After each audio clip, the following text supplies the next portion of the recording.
আজকে আমি এই মলদ্বারের একটা সাধারণ সমস্যা নিয়ে একটু আলাপ করব। সেটা হলো অ্যানাল ফিস্টুলা। এটা রুগীরা আমাদের কাছে আসে, তাদের হিস্ট্রি হচ্ছে এরকম যে একটা ব্যথা নিয়ে শুরু হয়, এটা ফোড়ার আকৃতি। আলটিমেটলি এটা ফোড়ার একটা চিকিৎসা হতে পারে, অথবা এটা নিজে নিজে ফেটে যেতে পারে। এই নিজে নিজে ফেটে গেলে তখন এটা একটা ফিস্টুলা হিসাবে এটা পারসিস্ট করে। হয়টা কি, এর একটা মুখ হয়ে যায়, পায়খানা রাস্তার পাশে একটা মুখ হয়ে যায়। এই মুখ দিয়ে তখন মাঝে মাঝে রক্ত, পুঁজ এবং রস বের হতে থাকে।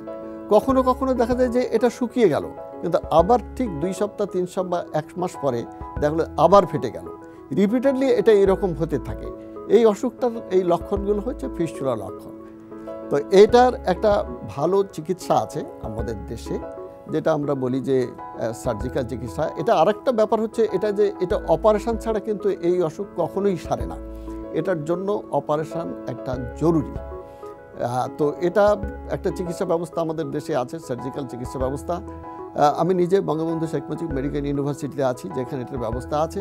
এটাকে খুব ছোট্ট একটা অপারেশন, ফিস্টুলোটমি বলে। এই ফিস্টুলোটমি করে এটা সারানো যেতে পারে। এর আরও অন্যান্য পদ্ধতি আছে, যেমন ফিস্টুলাইকটমি, অথবা একটা লিফট প্রসিডিওর বলে। এই প্রসিডিওরটা আমাদের দেশে, শুধু আমাদের দেশে বললে ভুল হবে, এটা বিশ্বে এটা মানে খুব বেশি দিনের হলো না, এটা চালু হয়েছে। আমাদের দেশেও এটা এসছে, আমরা এটা করছি। এটা হলো খুব সহজ পদ্ধতিতে করা এবং এটা ফলপ্রসূ। এই অসুখটা যেহেতু বারবার হয়ে থাকে অনেক সময়, এই জন্য এটা নিয়ে সারা বিশ্ব জুড়ে এটা নিয়ে গবেষণা চলছে। সেই গবেষণার অংশ হিসাবে আমরাও আমাদের ইউনিভার্সিটিতে, বঙ্গবন্ধু শেখ মুজিব ইউনিভার্সিটিতে আমরা সেই গবেষণা চালাচ্ছি।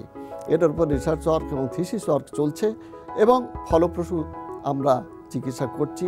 আপনারা এখানে যদি যোগাযোগ করেন, যারা এই সমস্ত অসুখ নিয়ে ভুগছেন, বঙ্গবন্ধু শেখ মুজিব ইউনিভার্সিটিতে যদি আপনারা কলোরেক্টাল সার্জারি বিভাগে যোগাযোগ করেন, তাহলে এটার সুচারু একটা ডায়াগনোসিস করে, এর সুচারু চিকিৎসা ব্যবস্থা করে তার একটা কিওর মানে নির্মূল করার একটা ব্যবস্থা করা যাবে।